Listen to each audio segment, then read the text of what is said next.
Fellas, you know Degree Cool Rush deodorant, right? Well, last year they changed the formula, and guys were mad about it. One dude even started a petition. So guess what? Degree heard us, admitted they messed up, and brought the original Cool Rush scent back exactly how it was. And it's in Walmart, Target, and other stores now for under $4. So grab some and remember why its cool, crisp, and fresh scent made it the #1 men's antiperspirant for the last decade. Degree Cool Rush is back, and it smells like victory for all of us.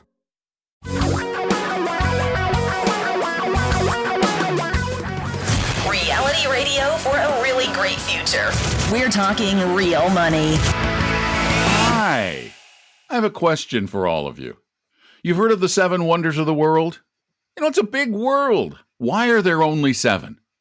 Just one of those questions to ponder. And the reason I bring that up is because we're going to talk today about what somebody somewhere referred to as the 8th wonder of the world. Oh, you will be just so surprised when you hear what this is. Hi, everybody. I'm Don McDonald, along with the lovely and talented Tom Cock out there on the West Coast somewhere. I'm on the Eastern one. We try to cover the entire country from the edges. We move on in. 855-935-TALK is our phone number. That's a 24-hour-a-day, 7-day-a-week phone number where you can call us with your questions, or you can send them in at talkingrealmoney.com. And what is the 8th wonder of the world, Thomas? Well, I'm not sure I can name the first 7 either. By the way, I think it's like the pyramids of transparent. I don't know. You know, it changes, but only 7, really? Yeah, that Aren't seems there a like little short. 700, 1,000. Maybe so. Okay, but the 8th, which Disney World is not one of them. Nah, not so much. But maybe Disney Shanghai. Well, could be. Okay with that. Go ahead. Pretty big place. So the 8th, I think, is this Einstein that called this the 8th? I don't, everything. Okay, Everything. right. It's so funny. Everything gets attributed to like one of 3 people. It's Einstein, Pretty smart guy. Mark Twain, or Benjamin Franklin. Yeah. Benjamin right, Franklin once said, Abraham Lincoln. There's an Abraham Lincoln once said. Let's make sure Lincoln gets in the conversation. All right, what are we talking about? We're talking about compound interest. Yes. No, don't change your dial. Compound interest, because you look like, oh, great, we're talking about money again. But we need to. This is an important topic. I'll tell you why. Because I think most people look at investing as I put some money in something, it makes money quickly, and then I either sell it and buy something else. But it's this idea that it needs to be relatively fast. You need to pick something that's the right thing at the right time, rather than most money from good investors really is made with long-term compound interest. Now, what are we talking about? Well, of course, stocks pay interest, right? I mean, bonds pay interest. Yeah. Stocks pay dividends, right? So those are things they pay out regularly in addition to the increase of value, hopefully, of those securities. But let me give you a quick example, because I looked this up today, because people have a tendency to forget these kind of things. If you could make 7% a year, which I still think very few people actually make, but if you did, just think this through. If you had $10,000 a year, you set aside $10,000 a year for 10 years, and then you don't do anything for 30 years. Okay, so I put $100,000 away. $100,000 in, and then 10 years. And basically I'm saving over a 40-year time frame. Yep. And you save nothing after the 10 years. I'm smart enough that I built a well-diversified, balanced portfolio that over time has actually exceeded 7%, but we're being conservative. Yeah, but let's just say you got the 7. Saying 7. Yeah. Okay, I got it. All right. You end up with about $1.1 million. That's not bad, right? 11 times your money. Pretty good.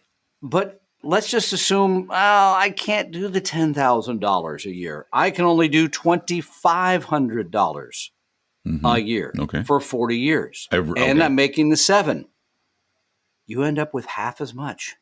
550. Okay, so what you're saying is that the power of compounding lies in the beginning. Yeah, it's all about the beginning. This is the part that most people think, again, invest. Well, that's something I'll do when I'm 50. I don't need to worry about that today. Mm-hmm. No, it's actually completely opposite of that. You should be doing it as soon as you have money. We would say as soon as, by the way, you have earned income, start that Roth IRA, because that's going to be tax-free growth. And it's all about the time. Well, people have a tendency, I think also, Don, when it comes to investing, to be impatient. That hasn't made any money lately. That thing hasn't worked very well. And instead of saying this is a 40-year window, not a 5-year window. That's because they are so indoctrinated into this idea of investing as a game, investing as sport, investing as winning and losing, when that's not what we believe investing to be. And this is another reason why we are such strong proponents of the idea of, instead of giving your kids a bunch of junk at Christmas or on their birthdays, if they have any earned income whatsoever, we're talking about your older kids, the kids who really, they don't need a toy anymore. What they need is a future. And why we believe it's so important to put a little bit of money in a Roth IRA for them, which will grow tax-free at maybe that 7% or whatever you can get for it, for the rest of their life. It's incredible, the power of that. And again, people have a tendency to forget that part of investing. Well, save something, invest it, and then be patient. I mean, because most people still don't save anything. They don't set anything aside. There is the dark side, as it were, of compound interest. The dark side. Because most young people, they spend everything they earn and more. Therein lies a problem. Because now you're dealing with compound interest in reverse.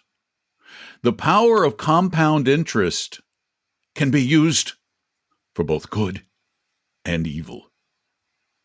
And you will find that if you're carrying a lot of debt year after year after year, as the credit card companies want you so desperately to do, that you're paying out a ton of money to them that could have been working for you. So compound interest works both ways, is what you're pointing out. It could work. Compound interest is a dual-edged sword. This does add one more aspect that I think people have a tendency to overlook, especially for younger people. Yes, save something. Yes, invest something. But the third part is, it generally makes sense to take a little more risk when you're young, because the difference between making 7% a year and making, well, basically nothing if you're in a savings account is huge, especially over the long haul. So when you start out in putting something in stocks, and we're going to want it to be in an index or index type fund, you really do want to be taking that risk at a young age and taking advantage of all of those years of compound interest. Think how happy those young people will be, Don. You and I will be long gone by then, but they'll say, Don McDonald told me to put something in VT 35 years ago. Good decision. Well, I want to use another example that I think will help illustrate the power of getting started early. Let's say you've got a 15 or 16-year-old, let's say 16-year-old. They've got an after-school job, and they just earn $500 a year. That's all they earn. It's just a part-time thing. But you, because they have $500 of earned income, can now every Christmas, instead of buying them the video game that you just bought them the previous one the year before, and take that $500, put it in the Roth IRA in a diversified portfolio of stocks because they're young. And again, I'm gonna crank the number up, because I believe that if they have a diversified portfolio of stocks, they can actually beat 7%. I think they could beat 7% pretty substantially, but let's use 8. We'll just use one more percentage point. You do that, and you encourage them to only do that for the rest of their life. That's all they ever put away every year for the rest of their life. They're still going to be looking at $350,000 in that Roth IRA. Wow. And that combined with their 401ks and other things, There's just so much power to doing this early and to doing it regularly and to instilling the habit in your kids. So anyway. Yeah, it shows them the Powerful power stuff. of all that. And by the way, that it might make up for how many times you were mean to them. Like, All the locked them time? in the closet Yeah. or didn't do Oh, certain yeah. things I they was, wanted to do. I'm kidding. I had Anybody in 4. the I had to closet. spread the mean around, though. So did I. 8, by the way, 5. but Oh, that's true. You just got the 4th one a little later than the rest of us. I'm not as mean as I used to be, I hope. 855-935-TALK is our telephone number, 855-935-8255. You can call in questions there 24 hours a day, 7 days a week, or you can send them in at talkingrealmoney.com, as did this person. So, Tom, are you ready for another question? I hope this is an easy cheesecake answer. So, yes. Well, they're always, for some reason, they're always somewhat complex. And I don't think people would send them in if they were really easy, because they probably already know the answer. So here you go. Oh my goodness! Did we? Ready to write. Yeah. I'm sorry. I grabbed the wrong one. That's all right. Here we go. That's too hard? Yeah. Okay. Yeah. All right. This is about Roth conversions. A common refrain in the personal finance world is do a Roth conversion. The money will continue growing tax-free and the withdrawals will be tax-free. All true. However, there is hardly any discussion about the impact of taxes and possible penalties that have to be made up front. Like everything else, the Roth conversion decision is not universal and has to be analyzed at the individual level. The key variables are tax rate at the time of conversion, tax rate at withdrawal, like we know that one, and years to withdrawal. Also, whether the upfront costs are paid from pre-tax or post-tax savings, something we talk about a lot.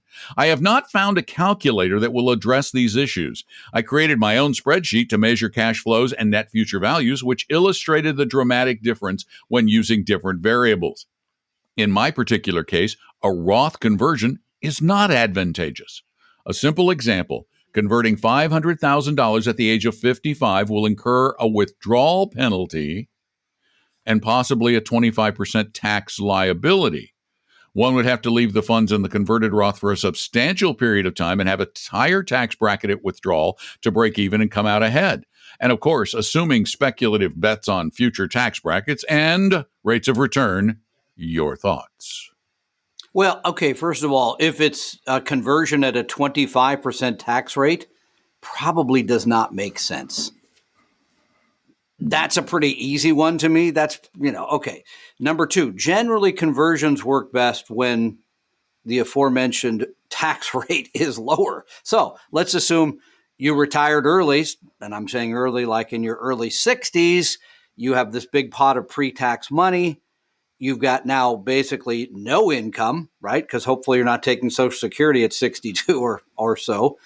Your income's way down here, way low, and you're able to move money pre-tax to Roth and pay that lower tax rate. And you pointed out something again, Don, that the author writes correctly. You got to have the money to pay the tax. We don't want you to pay that out of the retirement assets. No, because you're taking away valuable potential tax-deferred or tax-free growth.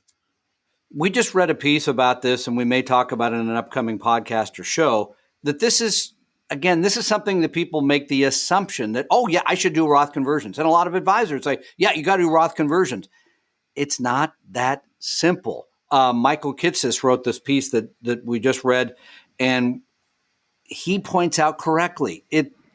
It's a very complex calculation. It should be done with, I think, a fair degree of examination rather than just saying, yes, I should convert that money. And it's probably a year to year rather than saying, well, here's how it looks for the next 20 years. It's probably a wake up the first of the year. What am I going to do this tax year? And by the way, that could depend on what tax rates are, right? They could change again. So it's more complex, I think, than many people sort of think, check the box, I'll do the Roth conversion. And again, you hear people say, do a Roth conversion because they're going for the easy answer. They just want it. They're moving on. They're soundbite people. We believe, and we believe this for almost every issue that you present to us, that the correct answer in almost every case is, you're not going to like this answer, it depends. Yeah, which I think are sold out now in Florida. But, sorry, that was too easy. Well, there's another paper shortage thing or something now. Man. Apparently toilet paper is a problem. Anyway. You and your bad jokes. I'm sorry. Well, it's early. I'll get warmed up. I'll be worse won't. even later. You won't. You won't. You won't. I've been working with you for way too long, and I just know it won't happen. You keep promising and promising, but you never change. I'm sorry. My brother got here yesterday, and he told my daughter, "You have no idea how similar Tom is to his dad." And she goes, "Wait, Grandpa was that bad?" Kind of hurt. So. Grandpa was a king of bad puns too. He was way worse. He passed it down to Dad. Oh, I'm why? hoping he was Why worse didn't than Dad me. pass it down to you, Uncle? Because I don't live with you. He's an educated man. That's why. So yeah. All righty. Well, anyway, it depends. And that's really the big answer. Almost everything. There is no really solid, absolute, no doubt about it, rule of thumb for pretty much anything. I mean, I think the only things that we can say are pretty much rule of thumb is that the sooner you invest, the better off you're going to be. That diversification pays. And that you can't count on anybody but you. That's pretty much it. I think third, you could still make the argument that costs do matter. Costs, absolutely. Costs matter because the less you pay, the more you are likely to make. Yeah, but continue to send us your questions. Either call them in, which we love, at 855-935-TALK, or send them in at talkingrealmoney.com. Or if you have a really complex one, those get a little hard to answer on the podcast. So that is why, rather than leave you all out there hanging, we decided to make our lovely band of merry advisors, Tom and Don and their band of merry advisors, available to you for a little bit, up to an hour maybe. More than that, you better start paying us. It's only fair. We're in business to make a living. We're just not getting rich, are we? Are we getting rich yet? No? Yeah, I didn't think so. Yeah, no. Check the coin drawer. Yeah. Yeah. It doesn't look too good today. No. I still have my my 25-year-old you want to see a chair, these Herman Miller Aeron chairs? Those are nice chairs. Yeah. This chair is 25 years old. Wow. Not a problem with it. In 25, it is built. Durable. It is. I like that. Yeah. Wasn't cheap, but it's durable. All righty. Anyway, so contact us at vestory.com. Get in touch with one of our advisors. They'll meet with you for free for nothing. No obligation, no sales pitch. It's not like that. You're not going to get hit with a sales pitch. And keep listening to the podcast. Tell your friends, neighbors, relatives, acquaintances, strangers you bump into on the street, whomever you care to speak with. And join us again for another edition of the exciting Talking Real Money.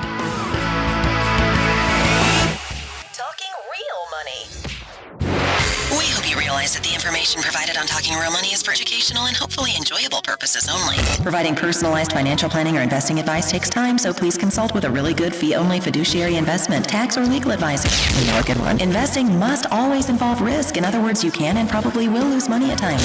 Also, as much as you want it, no one can accurately, consistently predict the future. So past performance doesn't tell you a darn thing about what the future will bring. Unlike many other programs that say something similar, Talking Real Money is not trying to get you to buy or sell any financial products or securities.